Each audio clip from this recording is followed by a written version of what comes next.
o pão que desceu do céu. Rafael sempre foi um homem forte.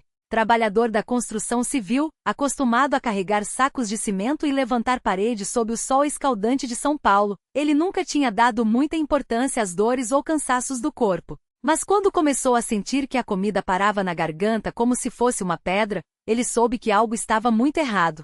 No início, achou que era só nervosismo. O serviço andava escasso, as contas se acumulavam, e a preocupação com a filha mais nova, que precisava de um tratamento dentário caro, o deixava acordado à noite. Mas quando até um gole de água passou a doer como se estivesse engolindo vidro, Rafael procurou um médico. O diagnóstico veio rápido e assustador. Disfagia funcional, uma condição em que os músculos da garganta simplesmente se recusavam a trabalhar direito. Pode ser estresse, pode ser neurológico, pode ser psicológico, disse o médico, receitando remédios e uma bateria de exames que ele não tinha como pagar. Se piorar, vamos ter que pensar em sonda. Ele saiu do consultório com as mãos trêmulas. Como ia alimentar a família se nem conseguia engolir? Como ia trabalhar se não conseguia nem beber água sem dor? Naquela noite, sentado à mesa, olhando para o prato de arroz e feijão que não conseguia levar à boca, Rafael sentiu um desespero que nunca tinha conhecido. Foi então que se lembrou da irmã. Cláudia, sua irmã mais nova, havia se convertido havia alguns anos à congregação cristã no Brasil. Ele sempre a via como uma sonhadora, uma daquelas pessoas que achavam que rezar resolvia tudo. Mas naquela noite, quando ela chegou para visitar os sobrinhos e o encontrou abatido, com os olhos vermelhos de tanto forçar a engolir, Rafael não teve forças para disfarçar. Não aguento mais, Cláudia. Não consigo comer, não consigo trabalhar. E se eu não trabalhar, como é que a gente vive? Ela não disse eu avisei, nem tentou dar sermão. Só segurou a mão dele firme e falou baixo, vem comigo amanhã. Só uma vez. Deixa Deus te mostrar que ele não esqueceu de você. No domingo seguinte, Rafael entrou pela primeira vez na pequena sala de reuniões da Congregação Cristã no Brasil no bairro da Penha. Não havia lustres de cristal nem telões com letras de músicas. Só paredes brancas, bancos de madeira envernizada e um grupo de pessoas vestidas com simplicidade. As mulheres com saias longas e cabelos presos, os homens de camisa social, alguns com paletó apesar do calor. O que mais o impressionou foi o silêncio. Não havia bateria, não havia guitarra. Só vozes unidas cantando um hino que ele não conhecia, mas que parecia sair do fundo da alma daqueles irmãos. Asterisco Jesus, meu Salvador, a ti me entrego agora. Asterisco. Rafael sentou-se no fundo, desconfortável. Não sabia como se comportar, se podia cruzar as pernas, se devia ficar de cabeça baixa. Mas quando o ancião, um homem de cabelos grisalhos e voz serena, começou a ler um trecho da Bíblia, vinde a mim, todos os que estáis cansados e oprimidos, e eu vos aliviarei, algo dentro dele estremeceu. Era como se aquelas palavras tivessem sido escritas só para ele. Depois da leitura, veio o momento das orações. Os irmãos se levantavam, um a um, e falavam com Deus como se ele estivesse ali bem ao lado deles. Não eram palavras decoradas, eram pedidos sinceros. Por um filho doente, por um marido desempregado, por uma irmã que tinha se afastado da fé. Quando o ancião perguntou se havia alguém que precisava de oração, Cláudia tocou levemente no braço de Rafael. Ele hesitou, mas quando viu os olhos cheios de compaixão daquele homem à frente, algo o impulsionou a se levantar. Eu não sei nem por onde começar, gaguejou, a voz falhando. Mas eu tô doente. Os médicos não sabem me ajudar. Eu não consigo comer, não consigo trabalhar, e eu tenho família para sustentar. Sua voz quebrou. Se Deus existe, eu preciso que ele me mostre agora porque eu não aguento mais. Não houve alvoroço, não houve gritos.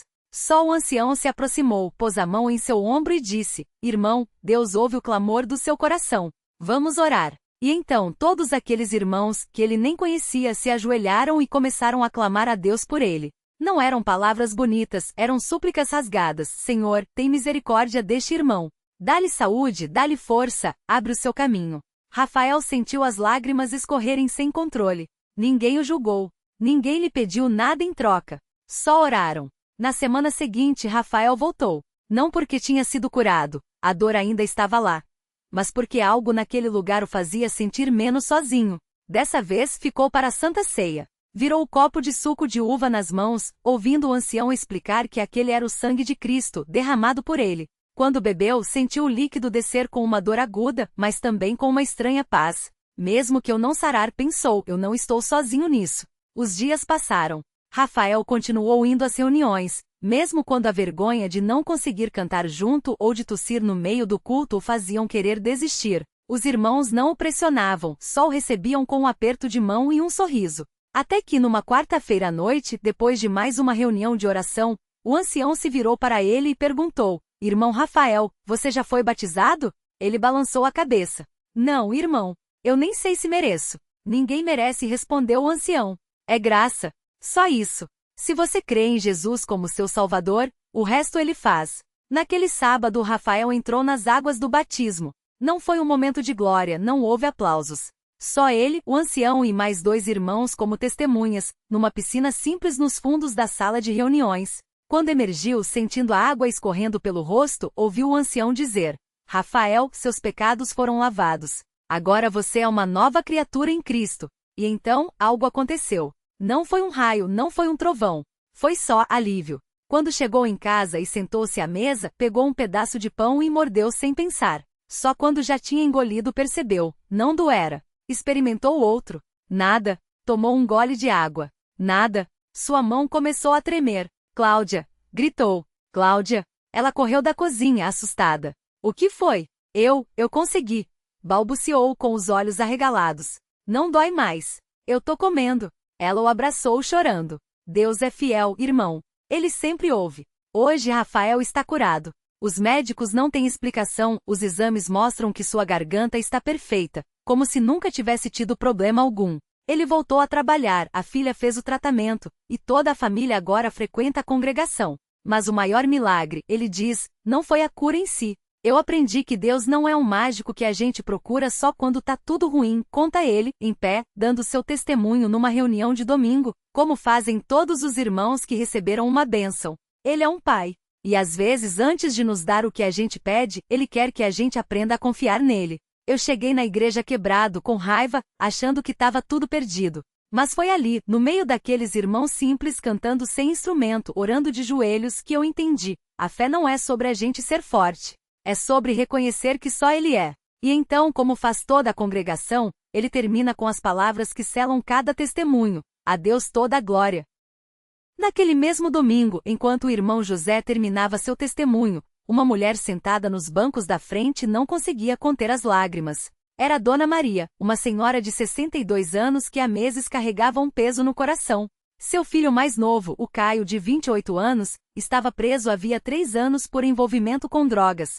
Ela já tinha tentado de tudo, advogados caros, promessas a santos, até mesmo emprestar dinheiro para pagar fiança, mas nada adiantava. Cada visita ao presídio era um socorro, o filho cada vez mais magro, com olheiras fundas e um olhar vazio, como se já tivesse desistido da vida. Mas naquele dia, ouvindo o irmão José falar sobre confiança, algo dentro dela se mexeu. Não era só a história da menina curada que a tocou, mas a maneira como aquele homem falava de Deus, não como um juiz distante, mas como um pai que não desiste dos seus filhos. Quando a reunião terminou, ela se aproximou do pastor e com voz trêmula pediu: eu quero orar pelo meu filho. Não sei mais o que fazer. O pastor a olhou com aquele mesmo sorriso tranquilo que já tinha acolhido tantos outros ali. Dona Maria, Deus não se impressiona com nossas forças, mas com a nossa fé. Mesmo que seja do tamanho de um grão de mostarda. Vamos orar? Naquela noite, na reunião do descarrego, enquanto os irmãos cantavam Deus é fiel, Ele não falha.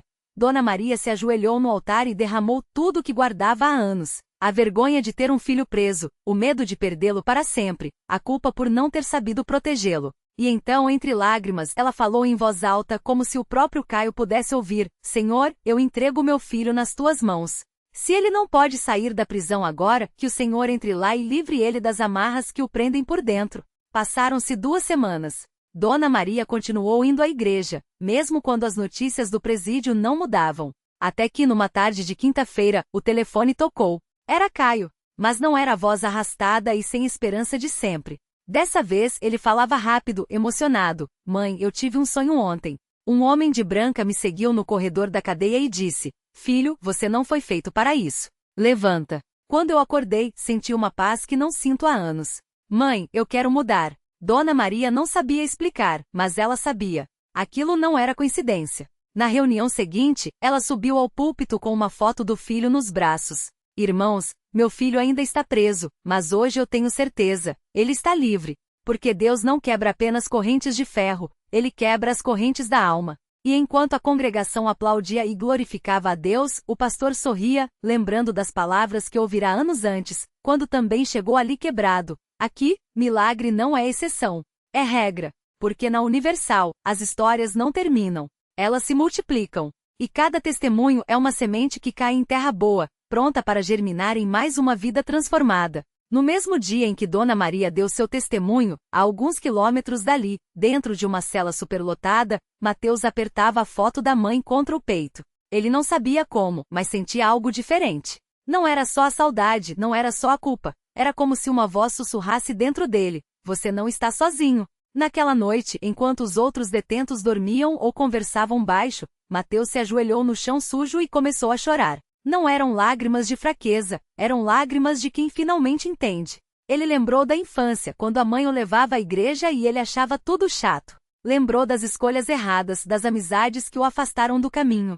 Mas, acima de tudo, lembrou do olhar da mãe naquela visita. Não havia decepção, não havia raiva. Havia uma fé tão forte que parecia capaz de derrubar as paredes daquela prisão. Senhor, se a senhora acredita em mim, eu vou tentar de novo. Ele murmurou, como se Deus fosse um velho amigo que nunca o abandonara de verdade.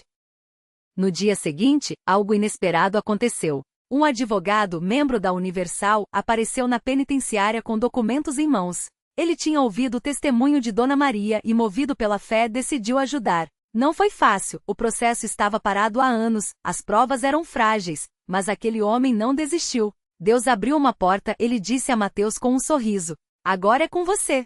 3 meses depois, Mateus saiu em liberdade condicional. Não foi absoluto, não foi mágico, foi um milagre construído passo a passo, com oração, com ação, com pessoas que acreditaram quando ninguém mais acreditava. O primeiro lugar que ele foi não foi um bar, não foi a rua, não foi procurar os velhos amigos. Foi a Universal. Quando entrou, sentiu o mesmo cheiro de café e pão de queijo da infância, ouviu os mesmos cânticos que achava sem graça. Mas dessa vez, seu coração batia diferente. Dona Maria, que já estava lá, o viu de longe e não conseguiu segurar as lágrimas. Não eram lágrimas de alívio, eram de gratidão. Porque ela sabia, aquele não era o fim da batalha, era o começo de uma nova vida. Mateus não tinha emprego, não tinha estudo, não tinha nada além de uma segunda chance. Mas tinha algo que nunca teve antes: propósito. Começou a frequentar as reuniões dos homens, a ajudar na limpeza da igreja, a ouvir os ensinos com uma fome que surpreendia até a ele mesmo. Pastor, eu quero ser batizado, ele disse um dia com a voz firme. Quero lavar essa vida velha de uma vez por todas. O dia do batismo chegou. Quando Mateus emergiu da água, não foi só a congregação que aplaudiu, foi como se o céu inteiro celebrasse. Ele olhou para Dona Maria, que sorria com as mãos levantadas, e soube, aquilo não era sorte. Era Deus escrevendo uma história nova. Hoje Mateus é um dos voluntários mais ativos da igreja. Ele visita presídios, conta sua história para jovens que, como ele, acham que não há saída. Eu já estive onde vocês estão, ele diz, olhando nos olhos daqueles rapazes de rosto feio e coração partido. Mas Deus não olha para o que a gente foi, Ele olha para o que a gente pode ser. E Dona Maria? Ela continua lá, toda segunda-feira na reunião das mães que oram pelos filhos. Agora, quando alguém pergunta como ela conseguiu, ela só aponta para o alto e diz: não foi eu, foi Ele. E se fez comigo, faz com você também. Porque na Universal, os milagres não são coisas do passado. Eles estão acontecendo agora. Talvez do seu lado. Talvez em você. Na mesma semana em que Mateus começou a servir como voluntário, um jovem chamado Lucas entrou pela primeira vez na Universal. Ele tinha apenas 19 anos, mas a vida já havia deixado marcas profundas em seu rosto. As tatuagens no pescoço contavam histórias que ele preferia esquecer, e os olhos vermelhos de noites mal dormidas revelavam o peso que carregava. Lucas havia crescido vendo o pai ser preso, a mãe se afundar nas drogas e os irmãos mais novos seguindo o mesmo caminho. Não tem jeito, ele repetia para si mesmo, enquanto apertava a faca no bolso, pronto para mais uma noite de risco. Foi uma irmã da igreja, Dona Cleusa, quem o viu parado na porta hesitante. Ela não tinha medo. Já tinha visto muitos como ele, e sabia que por trás daqueles olhos duros havia um coração clamando por ajuda. Filho, entra, ela disse, estendendo a mão. Aqui tem alguém que quer te ouvir. Lucas não sabia por quê, mas entrou. Dentro do templo, a música era diferente de tudo que ele já tinha ouvido. Não era o funk pesado das quebradas, nem o samba que embalava as rodas de traficantes. Era algo que tocava fundo, como se as palavras fossem só para ele. Deus de impossíveis transforma minha história. Ele tentou segurar as lágrimas, mas quando o pastor começou a falar sobre perdão e segunda chance, algo dentro dele se quebrou. Lucas caiu de joelhos ali mesmo, no meio da multidão, e chorou como nunca tinha chorado. No dia seguinte, ele voltou. E no outro também. Cada vez que entrava, sentia um peso saindo das costas. Até que numa quarta-feira à noite, durante a reunião de libertação, ele entregou a faca que carregava há anos. Não preciso mais disso, disse ao pastor, com a voz trêmula. Quero uma vida nova. Hoje, Lucas é monitor de uma escolinha de futebol que a igreja mantém para crianças da comunidade. Ele ensina os meninos a chutar a bola, mas também a sonhar além do que vem. Eu já pensei que minha vida não valia nada, ele conta para eles, enquanto ajusta a rede do gol. Mas Deus mostrou que eu podia ser mais. E vocês também podem. E assim como Mateus e Dona Maria, Lucas se tornou mais uma prova de que na Universal, as histórias não terminam onde o mundo diz que tem que terminar. Elas recomeçam. Porque quando a fé encontra a determinação, os milagres não são exceção, são a regra. Talvez você esteja lendo isso hoje pensando, mas o meu caso é diferente, é mais difícil. A Universal já viu casos que pareciam sem solução. Já viu mães chorando por filhos em coma, pais desempregados com a família passando fome, jovens viciados que todos tinham desistido. E em cada um desses casos, quando a pessoa decidiu crer, Deus agiu. Não é religião. Não é teoria. É realidade. É a mão de Deus estendida para quem ainda acredita que a mudança é possível. E se ele fez com eles, por que não faria com você? Era uma tarde de quarta-feira na Universal da Rua Barão de Mesquita, no Rio de Janeiro. O sol batia forte nas paredes amarelas do templo, mas dentro, o clima era de uma paz que só quem já sentiu sabe descrever. No fundo da igreja, encostado em uma coluna, um homem chamado Roberto seguirá a fila para o altar com os olhos cheios de lágrimas que não caíam. Não por vergonha, mas por um misto de desesperança e raiva. Raiva de si mesmo, raiva da vida, raiva de Deus. Havia 3 meses, Roberto tinha perdido o emprego. Não qualquer emprego. Ele era gerente de uma grande rede de supermercados, ganhava bem, sustenta a esposa e os 2 filhos pequenos. Mas veio a crise, os cortes e de uma hora para outra ele estava em casa, olhando para as contas se empilhando na mesa da sala. A poupança tinha acabado. Os cartões estavam bloqueados. E o pior, a esposa, Ana, começara a apresentar sintomas estranhos, dores de cabeça constantes, tonturas, uma fraqueza que não passava. O médico suspeitava de algo grave, mas sem plano de saúde e sem dinheiro, os exames estavam parados. Como eu vou pagar isso, Deus?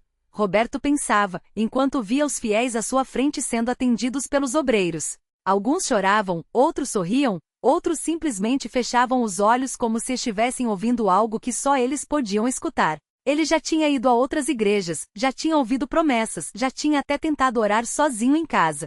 Mas nada mudava. A sensação era de que o chão estava sumindo debaixo dos seus pés. Quando chegou sua vez, o obreiro olhou nos seus olhos e perguntou: "Irmão, o que você veio buscar aqui hoje?" Roberto engoliu em seco. Não queria desabar ali, na frente de todo mundo. Mas quando abriu a boca, as palavras saíram sozinhas, como se alguém as empurrasse. "Eu não aguento mais. Minha família está se afundando. Minha esposa está doente, eu não tenho dinheiro nem para comprar remédio. Eu só não sei mais o que fazer." O obreiro não deu um sermão. Não falou em paciência ou tudo vai passar. Em vez disso, colocou a mão no ombro de Roberto e disse com uma firmeza que o fez estremecer: "Você veio ao lugar certo. Hoje Deus vai te mostrar que ele não esqueceu de você."